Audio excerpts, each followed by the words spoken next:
everybody. Welcome again to Benny's Hub. It's me, your girl Benny, and today is the 18th of May 2020. Um, from the news and what we can see all around us, hopefully the situation is easing off and life might just get back to normal anytime soon. But that aside, we have many things on our minds. Or will our lives ever be normal again? Will our kids go back to school? And even if they do, will they ever feel the same? And in the midst of all that uncertainty, I just wanted all of us to know that yes, if we all do what we're supposed to do, everybody will be fine and everybody will be safe. Do what you need to do to protect your family if you must. And apart from all of this going on, just have a lot of positivity and faith. And I'm sure everything will fall into place in due time. Today I'm here to talk about facts over fear, mind over matter. So when I say facts over fear and mind over matter, this perspective can be applied to any area of your life. But if you would like to apply it in your entrepreneurial life, your daily business, it's also good. What am I saying? Of course it's good. I mean, facts over fear, mind over matter. So in order to conquer fear, right? Most times when we have this great idea, this big idea, or this business venture would like to go into, what usually holds us back is fear. So the fear of the unknown, fear of capital. Sometimes we have such bright ideas, but then the capital is like the problem. In fact, that's if you speak to most aspiring entrepreneurs, they'll tell you, oh, where do I get the money from? I want to do this great thing, or I have this great project, or I want to publish this book and it's too expensive for me to do. So most times the fear kind of holds you back. Fear of so many other things. You look at your competition, the fear of competition, you're like, oh my god, where am I going to start from? This person has gone this far and this person has been able to achieve this in such a short period of time.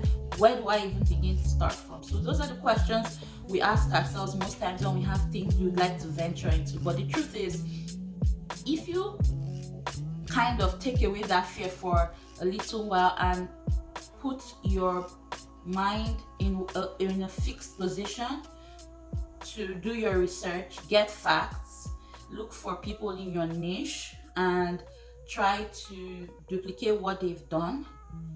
If you put your facts together, most times when you start going through the facts and you start implementing things, you find that the fear gradually fades away. So when you have information, you have knowledge. They say knowledge is power. When you have access to resources, it takes away that fear. So most times your first attempt at either doing that thing may be very awful, but with time, as you continue to do it, you begin to put facts together, you get resources. Oh, how can I do this better? It takes away every fear and gradually your confidence sets in. So the journey of attaining confidence or high confidence levels is not really from, oh, you just know what you're doing from the get-go. No, experience is the greatest teacher. Practice makes perfect. So put the facts over fear. There's no entrepreneur that will tell you that the first structure or the first setup or startup of their business was the best. Nobody gets it right from the onset. Well, maybe and that's still not the onset. I mean, if you inherit a business from your grandfather or your father, then that is still not starting from the beginning. So except I don't know how I would explain, but except in very rare cases would you say the structure a company started with is how it's been running and it's been sustainable over time. Even the mere fact that the world revolves and evolves in different dimensions, you have to understand that change is the only constant thing. So you put the facts over fear, right? That's one angle. And then you put mind over matter. So does this matter? In 5 years time, will this count? In 2 years time, will this count? Does this align with my goals? Okay, so your mind is telling you, um do this, do that. Our brains and our minds are all over the place, but then you need to sort out everything that you have to worry about, everything that you have to be concerned about concerning your business or whatever project it is that you're involved in. You have to ask yourself this question. So when I say mind over matter, I'm not saying you should go by your emotions or your feelings or just what clicks off in your head. What I'm saying is, does this matter? Do you mind? And does this matter?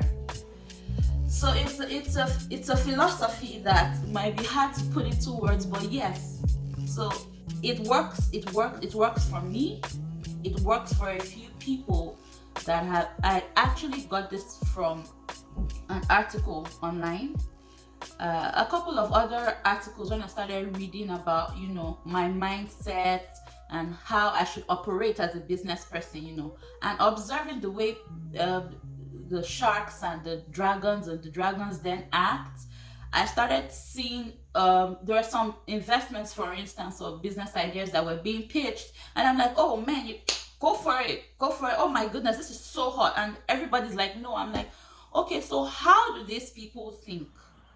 I needed to start understanding how they perceive things, and while they sit on those chairs trying to make business decisions about where to put their money, and many of them are worth hundreds of millions of dollars. I'm like, okay, it's just 250,000 this person's asking for, or the person's just asking for 100,000. Why are you guys being so mean? And I noticed that when they're making those decisions, usually they put these things in place. Okay, facts over fear.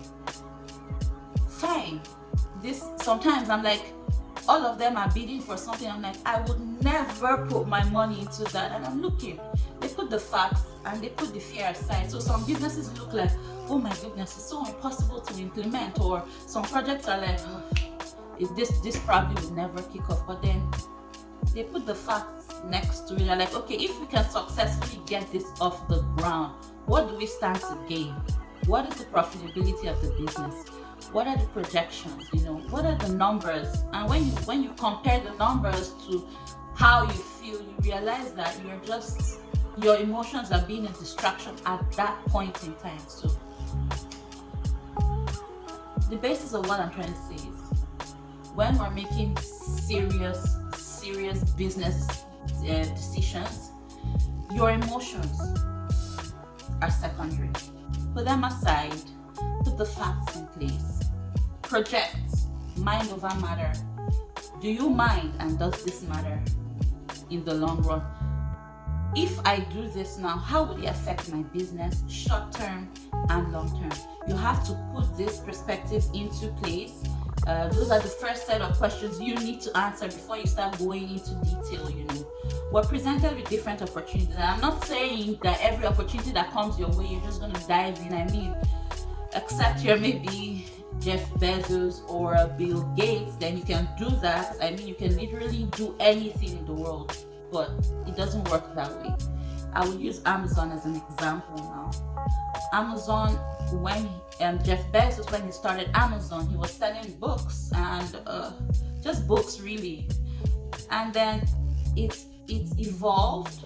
His business evolved and kept on evolving, and he has put a structure in place that he can pretty much sell whatever he wants. Amazon would bid for medical supplies and still bid for military equipment and still sell you your bathing soap. That's how deep it is. Amazon would sell you the camera you need to record the video for your content, and Amazon would sell you the platform to sell your content. So it's a very, when you look at it, it looks complex, but no, the business evolved as things changed. So like I said, the business evolved and it got to where it is today. So there's always that starting point, and there's always that fear but then you put the facts above fear and you launching. It's not going to be easy. I mean, we all still have challenges. Success sometimes is not guaranteed, sometimes it's guaranteed, and sometimes you're not even sure. Even the experts can't tell you, oh, you're going to succeed at this, or they can't give you the exact numbers. They can only give you like maybe a range of your profit margins, but they can't give you exact numbers. But one thing's for sure, you never ever know until you start. So if you don't start, you never ever know. In the spirit of spring, I mean, it's spring now in Canada, rain is falling. I brought out this spring dress feeling like, oh, okay, there's some sunshine and there's some rain. And for those of you that live in Canada, especially Ontario and Alberta and the other provinces that have heavy winter, you know what spring and summer means to all of us. It's the best time of the year. It's a time for you to be yourself. All that bulky clothing throughout kind of like gives you the feeling of you're boxed in. So when the weather changes, you tend to lighten up. So in the spirit of spring, I brought out this dress. Yes, so I'm happy to see you guys again. I'm happy that you're able to pass through and watch this. I hope it has helped you put certain things in perspective and for you to kind of figure out what matters. Thank you for joining us again. Enjoy the rest of your day and your week, and